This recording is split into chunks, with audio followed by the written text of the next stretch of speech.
কৃষ্ণকালী মায়ের জয়। 15ই জুন শনিবার সকালে নেমে পড়লাম বর্ধমান স্টেশনে। ঠিক বুঝতে পেরেছো, কৃষ্ণকালী মায়ের মন্দিরে যাচ্ছি। আজকে কাটোয়া থেকেই আসছি, আগের দিন এসেছিলাম সিউড়ি থেকে। কৃষ্ণকালী মায়ের মন্দির খুলছে যে আজ, মঙ্গলামা ভিডিও দিয়ে বলেই দিয়েছেন। আমরা ভক্তরা অধীর আগ্রহে অপেক্ষা করছিলাম কখন মায়ের মন্দির খুলবে আর আমরা ছুটে গিয়ে মায়ের চরণতলে লুটিয়ে পড়ব। ভক্ত ছাড়া ভগবানের চলে না, ভগবান ছাড়া ভক্তেরও চলে না। ভক্ত ভগবানের যে কী সম্পর্ক, একমাত্র ভক্ত ছাড়া কেউ সেটা বুঝতে পারবে না। মা ছেলের সম্পর্কের মতো, কারো ক্ষমতা নেই এই সম্পর্ককে ছিন্ন করার। আমরা মায়ের ভক্ত। 1 সপ্তাহ হয়ে গেল মায়ের মন্দির বন্ধ, মনে মনে ভীষণ কষ্ট পাচ্ছিলাম। তাই আজকে আমরা চলে এসেছি। আর মঙ্গলামা ভণ্ডও নন, প্রতারকও নন।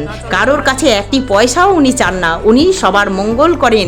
শক্তিশালী ত্রিশূল কপালে স্পর্শ করিয়ে সবার মনোবাঞ্ছা পূর্ণ করেন। অনেক জনের অনেক সমস্যার সমাধান হয়। আর কৃষ্ণকালী মায়ের মন্ত্র জপের যে কি অসম্ভব শক্তি, আমরা ভক্তরা সেটা টের পেয়েছি। তাই খুশি হয়ে ভক্তরা যা কিছু ইচ্ছা হয় এসে মন্দিরে দান করেন। এর জন্য মঙ্গলামা কখনোই দায়ী নন। উনি শুধু ভক্তের মঙ্গলের জন্যই আছেন। কিন্তু মন্দিরের গেটের কাছাকাছি এসেই যে স্তব্ধ হয়ে গেলাম, একজন ভক্তকেও তো দেখতে পাচ্ছি না। তাহলে কি কেউ আসেনি? কিন্তু মঙ্গলা মায়ের কথা তো মিথ্যা হতে পারে না। উনি যে ভক্তদের ডেকেছেন, তাই এত দূর থেকে এসেছি। মন্দিরের কাছাকাছি এসে মাকে উদ্দেশ্য করে প্রণাম করে নিলাম। চারিদিকটা শুনশান হয়ে আছে। মায়ের কাছে প্রার্থনা করলাম, মা তুমি কোথায় আছো একটু জানিয়ে দাও। তোমাকে দেখার জন্য মনটা ছটফট করছে। তাই স্থানীয় একজন মানুষের সঙ্গে দেখা হয়ে গেল। উনিই জানিয়ে দিলেন যে মঙ্গলা মা মাকে নিয়ে নতুন মন্দিরে চলে গেছেন। মায়ের নতুন মন্দিরে আজকে পুজো হচ্ছে। মনে ভীষণ আনন্দ হলে চলে এলাম একটা টোটো ধরে নিয়ে। টোটো দাদা এখন আমাদের নিয়ে যাচ্ছে মায়ের নতুন মন্দিরে। তোমরা সঙ্গে থাকো, দেখতে থাকো মায়ের নতুন মন্দিরটা কোথায় হয়েছে। আর মায়ের মন্দিরে আসতে গেলে কেউ ভয় পাবে না। কারোর ক্ষমতা নেই ভক্তের গায়ে একটা আঁচল লাগায়।